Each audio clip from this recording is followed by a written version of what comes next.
오늘 우리에게 주시는 하나님 말씀은 누가복음 3장 15절로 38절까지의 말씀입니다. 누가복음 3장 15절로 38절까지의 말씀을 봉독하겠습니다. 백성들이 바라고 기다림으로 모든 사람들이 요한을 혹 그리스도신가 심중에 생각하니 요한이 모든 사람에게 대답하여 이르되 나는 물로 너희에게 세례를 베풀거니와 나보다 능력이 많으신 이가 오시나니 나는 그의 신발끈을 풀기도 감당하지 못하겠노라. 그는 성령과 불로 너희에게 세례를 베푸실 것이요 손에 키를 들고 자기의 타작마당을 정하게 하사 알곡은 모아 곳간에 들이고 쭉정이는 꺼지지 않는 불에 태우시리라. 또 그 밖에 여러 가지로 권하여 백성에게 좋은 소식을 전하였으나 분봉왕 헤롯은 그의 동생의 아내 헤로디아의 일과 또 자기가 행한 모든 악한 일로 말미암아 요한에게 책망을 받고 그 위에 한 가지 악을 더하여 요한을 옥에 가두니라. 백성이 다 세례를 받을 새 예수도 세례를 받으시고 기도하실 때에 하늘이 열리며 성령이 비둘기 같은 형체로 그 위에 강림하시더니 하늘로부터 소리가 나기를 너는 내 사랑하는 아들이라 내가 너를 기뻐하노라 하시니라. 예수께서 가르치심을 시작하실 때에 30세쯤 되시니라.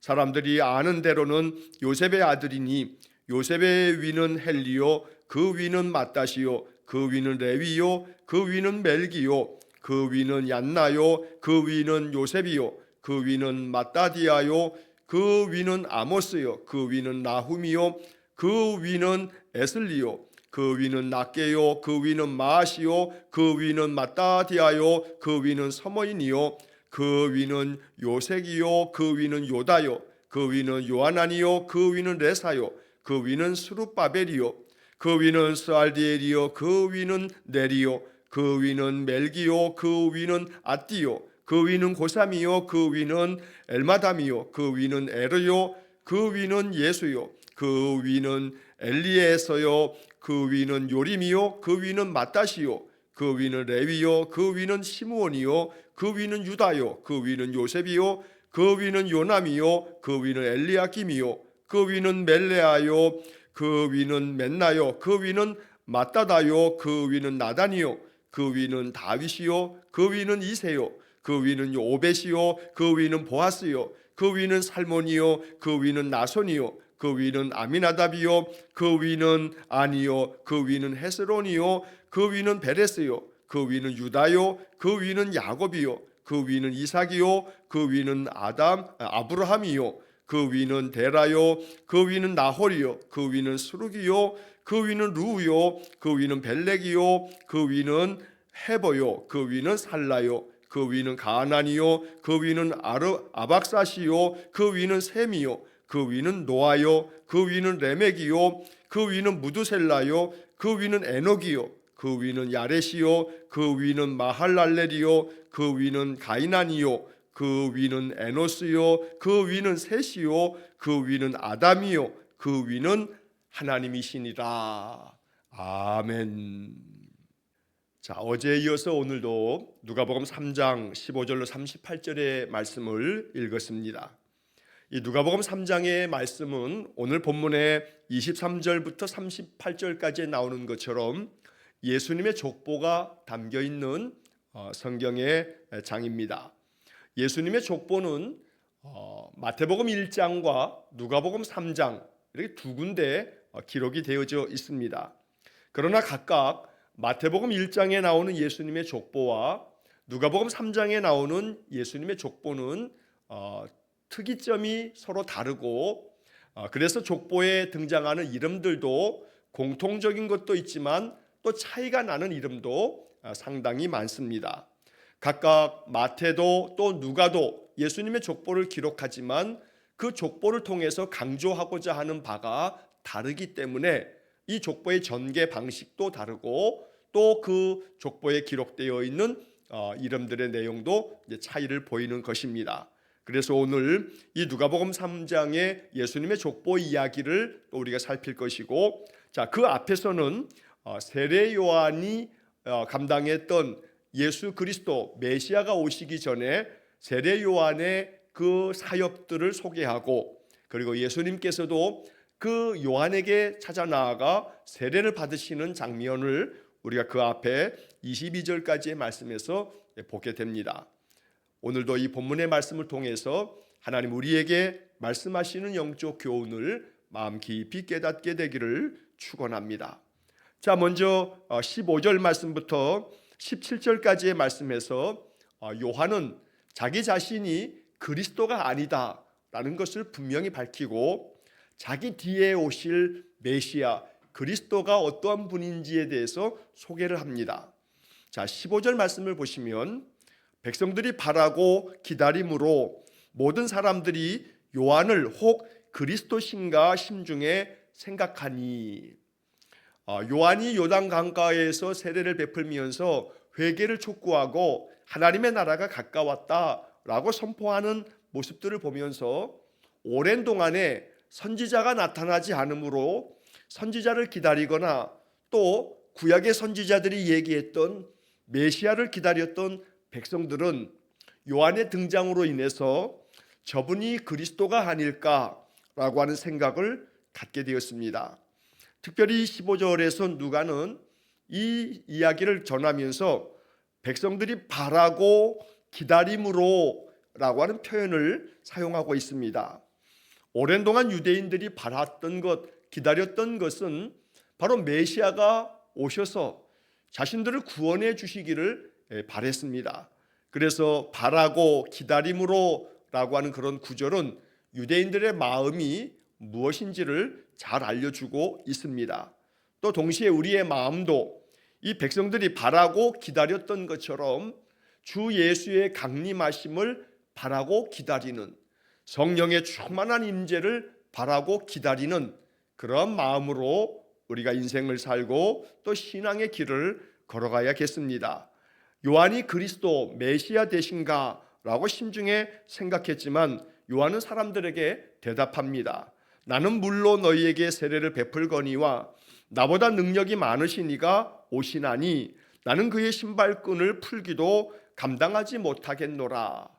분명하게 요한은 나는 메시아가 아니다, 내 뒤에 오실 분이 메시아 그리스도가 되신다고 선포하는 겁니다. 나는 너희에게 물로 세례를 베풀지만 그러나 나보다 능력이 많으신 메시아 그리스도께서 오실 것이다. 나는 그분의 신발끈도 풀 수 없을 만큼 연약하기 그지없는 자이지만 그러나 내 뒤에 오실 그분은 성령과 불로 너에게 세례를 베푸실 그런 분이시다.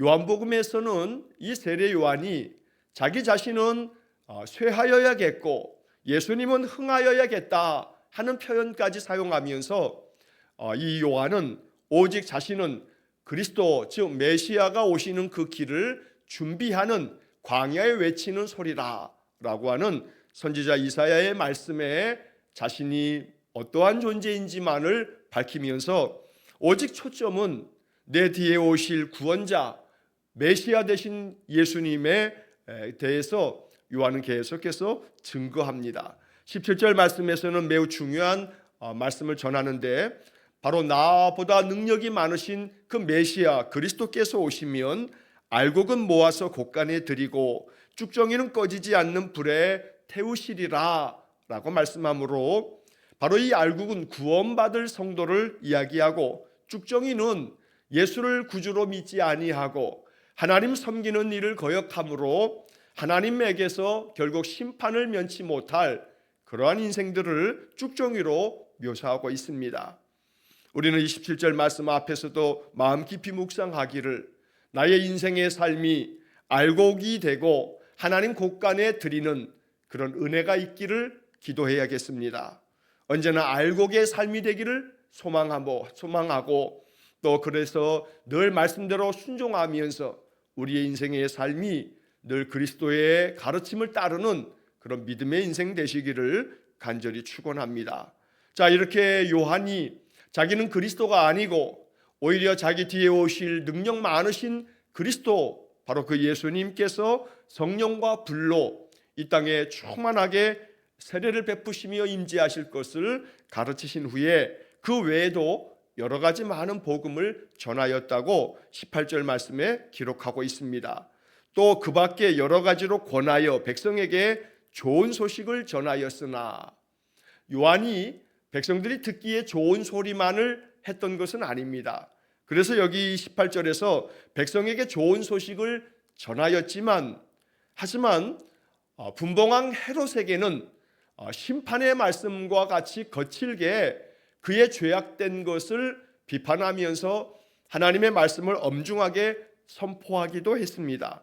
그래서 이 19절 20절 말씀에서 분봉왕 헤롯은 그의 동생의 아내 헤로디아의 일과 또 자기가 행한 모든 악한 일로 말미암아 요한에게 책망을 듣고 라고 기록합니다. 세례 요한은 백성들에게 메시아 그리스도께서 오셔서 이루실 좋은 소식을 전할 뿐만 아니라 반대로 책망받을 자에게는 거침없이 책망의 말씀을 선포하기도 했다는 겁니다. 여기 헤롯은 어제도 말씀드린 것처럼 헤롯 안디바를 일컫는 말인데, 이 헤롯 안디바는 예수님 탄생하실 때 그때의 헤롯 대왕의 아들입니다. 이 헤롯 대왕은 여러 아들들을 두었습니다. 그런데 그 아들들은 대부분 다 이복 형제들입니다. 그래서 여기 19절에 분봉왕 헤롯은 그의 동생의 아내라고 되어 있는데, 여기서 말하는 동생은 빌립 1세라고 하는 사람으로 이복 형제입니다. 그런데 이 헤롯 안디바가 자기의 이복 동생의 아내였던 헤로디아와 결혼을 하게 됩니다. 그러나 이것은 합법적인 결혼이 아니라 헤롯 안디바도 원래 결혼하였던 자기의 아내가 있는데 그 아내를 버리고, 또 이 헤로디아도 자기의 남편 빌립 1세를 버려 또 이혼하게 되면서 이 헤롯 안디바와 헤로디아가 다시 결혼을 하게 됩니다. 이것은 유대의 율법에 엄히 금하고 있는 일입니다만, 그들이 이러한 일을 행함으로 인해 세례 요한으로부터 많은 책망을 받게 되었습니다. 그 외에도 헤롯 안디바가 폭정을 행하면서 백성들의 삶을 피폐하게 만드는 악행을 저지름으로 인해서 세례 요한은 이 헤롯 안디바의 그 잘못된 일들을, 그 악한 일들을 심히 책망하는 많은 말씀들을 전하였던 겁니다. 자, 그래서 이 헤롯 안디바는 요한을 옥에 가두게 되고, 그리고 헤로디아의 그 생일날 바로 이 세례 요한을 목을 베어 죽이는 그러한 참혹한 일도 벌이게 됐던 겁니다. 세례 요한의 죽음에 대한 이야기는 바로 마태복음 14장에서 우리가 볼 수가 있습니다. 이 누가는 20절에서 요한이 옥에 갇혔다라고 하는 이야기만 전하고 있습니다만, 마태복음 14장에서는 바로 이 요한이 목이 배임당하여 죽임당한 순교의 이야기를 전하고 있습니다. 자, 이렇게 해서 세례 요한이 이런 귀한 사역들을 감당하는 가운데 예수님께서 많은 백성들이 요한을 찾아 나가서 세례를 받으시는 그 일에 예수님도 참여하고 있는 이야기가 21절과 22절에 기록되어 있습니다. 백성이 다 세례를 받을새 예수도 세례를 받으시고 기도하실 때에 하늘이 열리며 성령이 비둘기 같은 형체로 그의 위에 강림하시더니 하늘로부터 소리가 나기를 너는 내 사랑하는 아들이라 내가 너를 기뻐하노라 하시니라. 자, 21절의 말씀에서 예수님께서 요한에게 세례를 받으시고 또 기도하실 때 하늘이 열리면서 하늘에서 성령이 비둘기 같은 형체로 강림하시고, 그리고 그 하늘에서 소리가 나면서 너는 내 사랑하는 아들이라 내가 너를 기뻐하노라 라고 하는 음성을 듣게 됩니다. 특별히 22절의 말씀은 우리가 전통적으로 기독교 신학에 있어서 삼위일체 하나님을 이야기할 때 자주 언급되는 구절이 바로 여기 22절의 말씀입니다. 예수님께서 세례를 받으십니다. 그 세례를 받으시고 요단강에서 올라오실 때 하늘로부터 성령이 비둘기같이 강림하십니다. 그리고 그 성령의 강림하심과 함께 하늘에서부터 음성이 들립니다. 하늘에서 들려지는 소리는 너는 내 사랑하는 아들이요 내 기뻐하는 자라 하는 그런 소리를 듣게 됩니다. 그래서 여기서 하늘에서는 하나님의 소리가 들려지고 성령께서는 비둘기같이 그렇게 강림하시는 모습이 보여지고 예수님께서는 바로 세례를 받으시고 요단강에서 올라오고 이렇게 분명히 이 성경의 이야기는 하늘에서 들려지는 성부 하나님의 음성과 또한 세례를 받으시고 요단강에서 이제 올라오시는 성자 하나님 예수님의 그런 모습과 그리고 하늘로부터 바로 성자 예수님께 강림하시는 비둘기 같은 형체로 강림하시는 성령님의 그 강림하시는 모습을 이렇게 기록하고 있는 겁니다. 그래서 성부와 성자와 성령께서 한 곳에 이렇게 묘사되어져 있는 구절이 바로 여기 22절입니다. 그래서 성부, 성자, 성령 바로 이 삼위의 하나님이 한 분 되심을 이야기하는 것이 기독교 전통적인 삼위일체 교리가 되는 것입니다. 자, 우리는 이 21절 말씀에서 예수님께서 세례를 받으실 때의 장면이 이렇게 누가는 짧게 기록하고 있습니다만 마태복음에서 예수님이 세례를 받으실 때에는 요한이 오히려 내가 예수님께 세례를 받아야 될 것인데 어떻게 예수님께서 나에게 세례를 받겠느냐고 이렇게 이야기하는 장면도 나옵니다. 그러나 예수님께서는 이렇게 함으로써 의를 이루는 것이다 라고 하는 그런 말씀을 하시면서 요한으로부터 세례를 받습니다. 이것을 통해서 의를 이룬다라고 하는 것은 예수님은 죄사함의 세례를 받으실 필요가 없으신 분입니다. 왜냐하면 죄가 없으시기 때문입니다.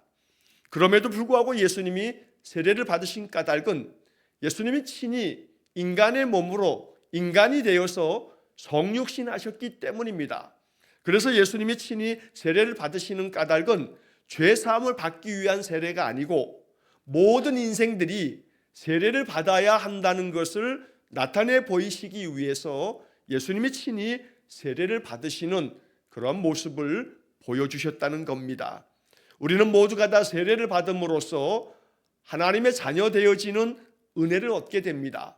예수님께서 세례를 받으심으로써 하나님 백성들은 하나님 앞에서 거룩한 성령의 임재하심이 있도록 기도하면서 이 세례의 예식을 통해서 하나님 자녀되는 특권을 누리게 된다는 것입니다. 자, 이렇게 예수님께서 세례를 받으심으로써 성령의 충만한 강림하심이 있고 하나님의 아들 되심을 증거하는 하늘의 소리를 듣게 됩니다. 그래서 22절에 너는 내 사랑하는 아들이라 라고 이렇게 말씀하는데 이어지는 23절부터 38절까지에 나오는 예수님의 족보를 통해서도 바로 예수님께서는 하나님께 속한 하나님의 아들임을 전하는 그런 족보의 이야기로 이제 이어지게 되는 것입니다. 우리가 이 22절의 말씀을 마음 깊이 묵상하면서 우리의 마음에도 하나님은 이렇게 말씀하십니다. 너는 내 사랑하는 자녀라. 너는 내 사랑하는 아들이요 내 사랑하는 딸이라. 내가 너를 기뻐하노라. 오늘 이 말씀이 예수님에게 들려진 하늘의 소리임과 동시에 나에게 말씀하시는 주님의 음성임을 마음으로 믿어서 하나님께서 우리를 기뻐하시며 하나님이 우리를 사랑하신다는 것이 우리의 마음 가운데 믿어지고 이로 인하여 우리의 마음 가운데 성령의 충만함이 있기를 간절히 축원합니다. 자, 이제 23절부터 38절까지 예수님의 족보의 이야기를 이제 살펴보면 자, 23절에서는 예수께서 가르치심을 시작하실 때 30세쯤 되시니라. 이제 예수님의 공적인 생애, 그리스도 메시아로서의 사역이 시작되는 그러한 생애를 이야기합니다. 그래서 우리는 예수님의 공적인 생애다라고 해서 공생애라고 이렇게 부르기도 합니다. 예수님께서 메시아로서의 사역을 감당하는 이 공생의 사역은 3년 동안 진행이 됩니다. 30세쯤 되어서 예수님이 이제 그리스도로서의 사역을 시작하신다는 겁니다. 그런데 누가는 이 사역의 이야기를 전개하면서 먼저 예수님의 족보 이야기를 아주 길게 묘사하고 있습니다. 그래서 예수님의 족보가 이제 이어지게 되는데 앞서 시작하면서 말씀드린 것처럼 마태복음 1장에 나오는 족보와 누가복음 3장에 나오는 예수님의 족보는 여러 가지 차이가 있습니다. 자, 하나는 마태복음의 족보는 아브라함부터 시작을 해서 아브라함이 이삭을 낳고 이삭이 야곱을 낳고 이렇게 위에서부터 아래로 내려갑니다. 조상들서부터 자손들에게로 계속 내려가서 요셉의 아들 바로 예수님의 이야기까지로 이 마태복음 1장의 족보가 기록이 되어지는 겁니다. 그래서 우리가 이것을 일컬어서 아래로 내려간다 해서 하향식 족보 이렇게 부르기도 합니다. 자, 그러나 반면에 누가복음 3장에 나오는 이 족보의 이야기는 거꾸로 상향식 족보로 기록이 되어져 있습니다. 그래서 조상들로부터 자손들이 계속 이어져 나려가는 그런 족보의 모양이 아니라 오히려 자손들로부터 해서 거꾸로 올라가는, 요셉의 위는 헬리요, 그 위는 마따시요, 그 위는 레위요, 이렇게 하나씩 그 아버지가 누구인지를 밝히면서 조상들로 거꾸로 올라가는 겁니다. 그렇게 마태의 족보와 누가의 족보가 서술하는 방식이 차이가 나는데, 가장 중요한 차이점은 마태복음의 족보는 아브라함부터 시작된다는 겁니다. 그런데 누가복음의 족보는 이렇게 상향식으로 거꾸로 계속 그 조상들로 올라가는 중에 맨 마지막에 38절에 보면 그 위는 아담이요, 이것이 인생의 시작입니다. 하나님이 아담을 지으시면서 아담으로부터 온 세상에 사람들이 이제 퍼져가는데, 누가복음의 족보는 그 위는 아담이요 라고 끝나는 게 아니라 그 다음에 마지막에 그 위는 하나님이시니라 라고 이렇게 서술하고 있습니다. 그러니까 모든 인생들의 맨 위는 하나님이시다, 하나님으로부터 시작된다 라고 누가는 기록하고 있는 겁니다.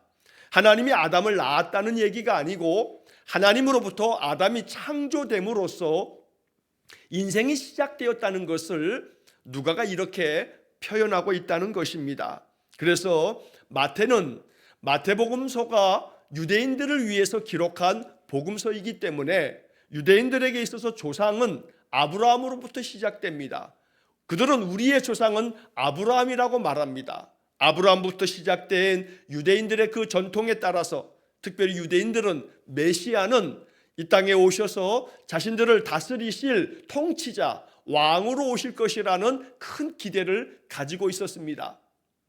그래서 유대인들을 위한 복음서를 기록하는 마태복음 1장의 족보는 그들의 조상 아브라함부터 시작되어진 족보로, 그리고 난 후에 그 14번째 때 14대 다윗을 기록하면서 다윗의 자손으로, 그래서 마태복음 1장 1절은 아브라함과 다윗의 자손 예수 그리스도의 세계라고 이야기를 시작하는 겁니다.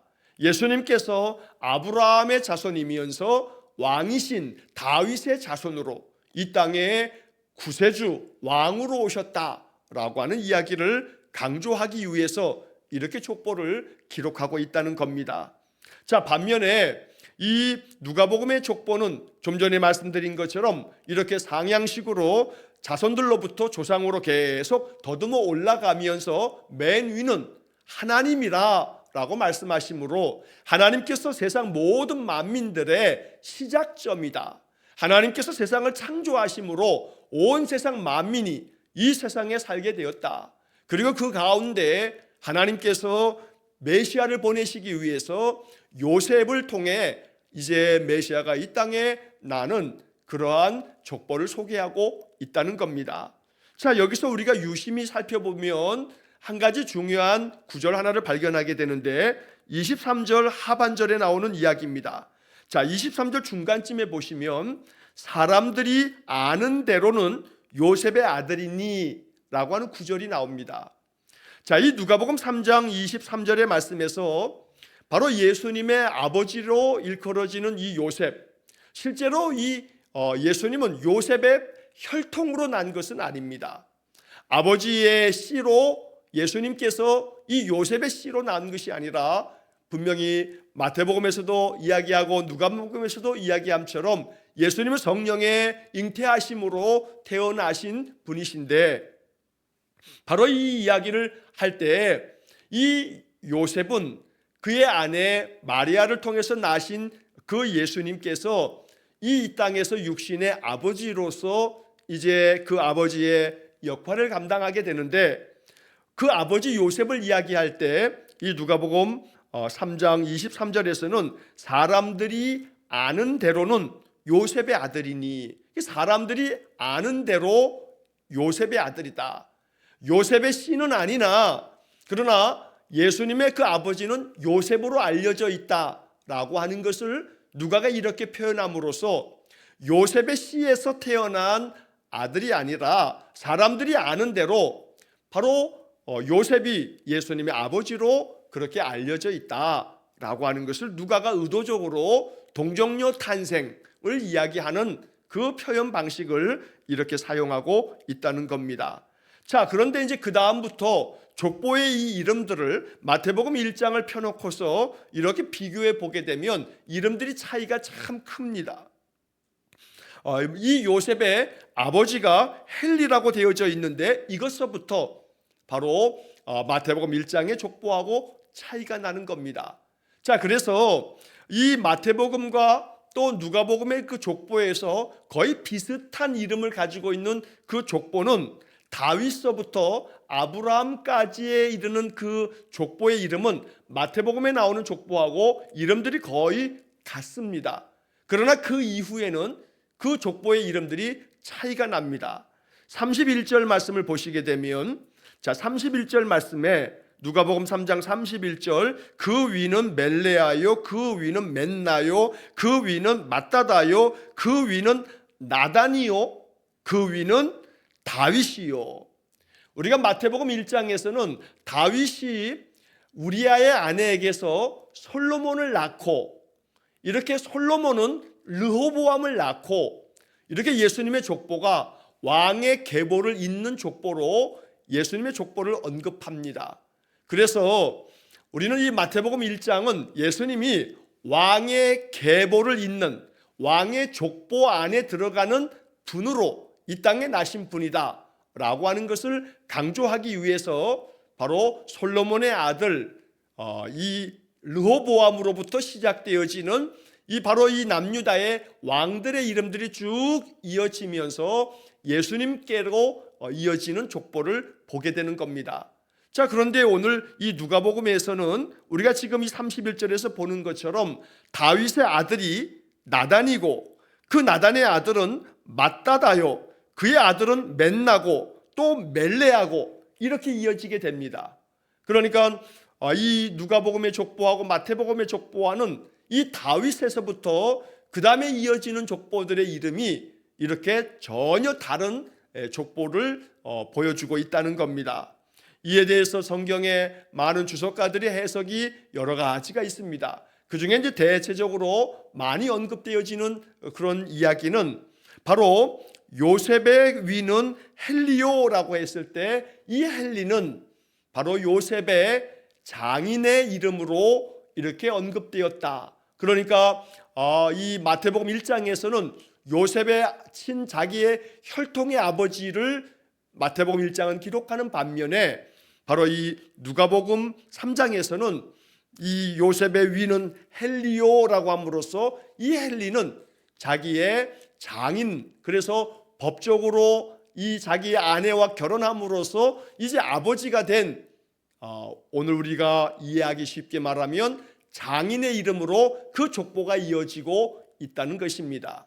그래서 누가복음 3장의 족보는 마리아의 족보요, 마태복음 1장은 요셉의 족보다라고 이렇게 이야기를 하는 겁니다. 그래서 다시 정리하자면 마태복음 1장은 요셉의 그 자기의 친아버지의 그 조상들의 족보가 쭉 이어져 내려와서 요셉까지 이르고, 그리고 예수님이 탄생하시는 거고, 그리고 누가복음 3장의 족보는 그 요셉이 자기 아내의 아버지, 그러니까 예수님께서는 요셉과 마리아에게서 나신 그런 아들로 이 땅에 오셨기 때문에, 그래서 마태복음 1장은 아버지의 족보고 누가복음 3장은 어머니의 족보다라고 이렇게 이해하시면, 그러면 이 족보가 왜 이름이 다른가라고 하는 것을 우리가 이해할 수 있을 것입니다. 자, 가장 중요한 것은 이 마태복음 3장의 족보의 맨 마지막 끝이 하나님으로 끝난다는 것입니다. 이것은 좀 전에 말씀드린 것처럼 결국 온 세상은 하나님으로부터 시작되었음을 누가가 전하는 것입니다. 그러므로 세상 만민의 구주로 오신 분이 바로 예수 그리스도라는 것을 누가가 전하기 위해서 하나님으로부터 시작된 이 세상 모든 창조 세계, 우리 모든 인생들은 메시아 대신 그리스도를 통해서 이제 구원의 길을 얻게 되었음을 강조하려고 하는 것이 누가가 이렇게 이야기하는 이 족보의 서술 방식이 갖고 있는 메시지가 됩니다. 언제나 우리가 이 누가복음 3장을 읽을 때마다 우리의 마음 가운데 만왕의 왕으로 오신 예수 그리스도는 온 세상의 구세주로서 하나님으로부터 시작되어 이 땅에 나셔서 성령 안에서 사역하시는 그 예수님의 사역을 통해서 이제 우리는 바로 좋은 소식의 그 기쁨의 복음의 소식을 예수 그리스도에게로부터 받아 온 세상이 예수 그리스도로 말미암아 구원함을 얻고 우리도 역시 예수를 믿음으로 하나님 자녀되고 이렇게 하나님의 자녀된 삶으로서 하나님 기뻐하시는, 하나님이 사랑하시는 그런 복된 삶을 살아갈 것을 마음 깊이 기도하는 그러한 삶이 되시기를 간절히 축원합니다. 하나님께서 오늘도 우리의 삶 속에 은혜 더하여 주셔서 늘 세례를 받으시고 올라오시는 예수님에게 말씀하셨던 너는 내 사랑하는 아들이요 내가 너를 기뻐하노라, 이 말씀이 우리의 마음에 또다시 복음이 되어서 언제나 하나님의 사랑 가운데 하나님의 은혜를 누리며 사는 삶이 되시기를 주의 이름으로 간절히 축원합니다. 기도하겠습니다. 자비로우신 아버지 하나님, 세례 요한이 선포하였던 그 기쁨의 좋은 소식들을 우리가 다시금 성경을 통해서 항상 발견하고 예수 그리스도의 복음의 말씀들이 우리에게 은혜가 되고 생명이 되도록 역사해 주옵소서. 우리 예수님 의를 이루시려고 세례를 받으실 때에 하늘로부터 소리가 나고 성령의 강림하심이 있음처럼 우리의 삶에도 성령의 임재하심과 주의 음성이 들려지는 복을 내려 주옵소서. 이는 내 사랑하는 아들이라 내가 너를 기뻐하노라 말씀하셨던 것처럼 우리에게도 말씀하셔서 우리가 하나님의 자녀됨과 하나님의 사랑 가운데 거하여 사는 것을 늘 우리에게 알려주심으로 이 복음의 말씀이 우리의 마음에 한없는 평강과 축복이 되도록 은혜 내려 주옵소서. 오늘 고 이정실 집사님 모든 장래의 일들을 주님 도와주시고 평강 가운데 은혜 가운데 모든 장래를 잘 맞출 수 있도록 하나님 역사해 주옵소서. 우리의 모든 삶을 온전히 주님께 의탁하오며 예수님 이름으로 기도하옵나이다. 아멘. 우리 구주 예수 그리스도의 은혜와 하나님 아버지의 극진하신 사랑과 성령의 교통하심이 날마다 우리를 사랑하시며 우리를 기뻐하시는 여호와를 바라보고 오직 주의 뜻을 따라 살아가기를 간절히 기도하는 머리 숙인 귀한 성도들 위에와 저들 가정과 온 가족들 위해 영원토록 함께 하시길 축원하옵나이다. 아멘.